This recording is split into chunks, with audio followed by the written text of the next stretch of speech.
ఈరోజు తెలంగాణ జాగృతి అధ్యక్షురాలు ఎమ్మెల్సీ కవిత గారు ప్రెస్ మీట్లో కొన్ని నిజాలు చెప్పారు. ఆ నిజాలకు తప్పకుండా వారిని శిక్షించాల్సిందిగా నేను కాంగ్రెస్ పార్టీ తరఫున డిమాండ్ చేస్తున్నాను.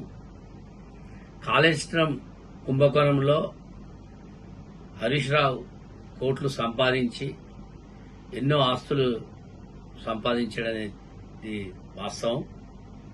తక్షణమే ఆయనను సిబిఐ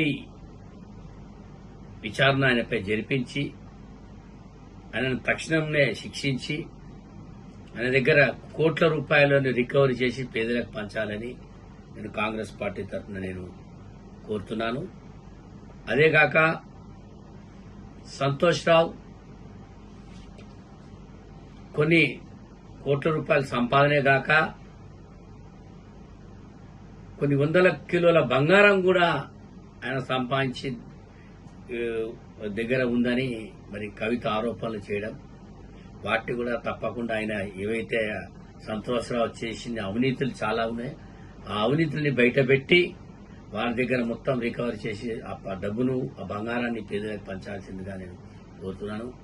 అదేగాక సంతోష్ రావుతో కలిసి వరంగల్లో ఒరుకోలు నుంచి పోచంపల్లి శ్రీనివాసరెడ్డి ఇక్కడ ఏమీ లేని ఒక మామూలు స్థాయి ఉన్నాడు, ఒక శ్రీమంతుడుగా ఎదిగి ఈరోజు సంతోష్తో కలిసి మరి ఆయన మైక్లా విల్లాస్ లో 750 కోట్లతో మరి ఈరోజు వారక్కడ మోకిలా విల్లాస్ లో ఈరోజు మరి వారు వ్యాపారం చేస్తున్నారు.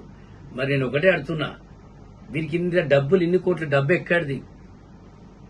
పోనీ వీళ్ళ కార్యకర్తలు పట్టించుకున్నారా?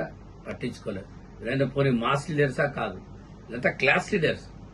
మరి ఇటువంటి వాళ్ళ మీద ఇలా కాంగ్రెస్ పార్టీ ఖచ్చితంగా సిబిఐ విచారణ జరిపించి వీరి దగ్గర వీరు అవినీతిగా సంపాదించిన కోట్ల ధనాన్ని పేదల సొమ్మునది, పేదల సొమ్మది, ఆ కోట్ల రూపాయల్ని పేదలకే పంచాల్సిందిగా నేను మన గౌరవ ముఖ్యమంత్రుల్ని రేవంత్ రెడ్డి గారిని నేను కోరుతున్నాను.